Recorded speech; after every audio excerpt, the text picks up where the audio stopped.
Untuk Pak Prabowo sendiri membagikan, kan ada tuh kemarin sempat dibilang dia akan memberikan makanan setiap hari kepada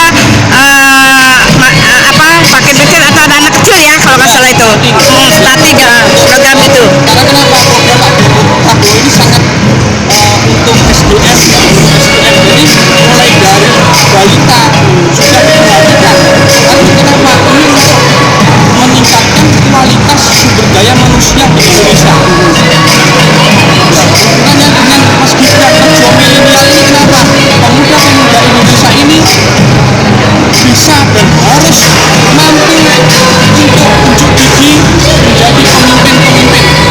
Tidak pemimpin di politik saja, bisa jadi pengusaha, bisa jadi pemimpin di suatu lembaga, bisa jadi pemimpin di suatu perusahaan seperti itu. Nah, adakah strategis untuk mendukung Pak Prabowo dan Gibran di Trenggalek sendiri? Kalau di Trenggalek, yang Tulungagung ini Bu ya, ini teman-teman pemuda UMKM itu kan sudah ada ABS Petani Garuda. Itu kan Pak Prabowo mempunyai pinjaman tanpa bunga, tanpa jaminan dan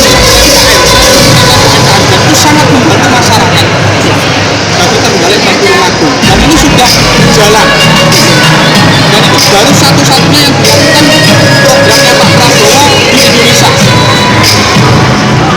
Oke, ada lagi yang mau disampaikan Pak Ivan kepada calon presiden kita Pak Prabowo?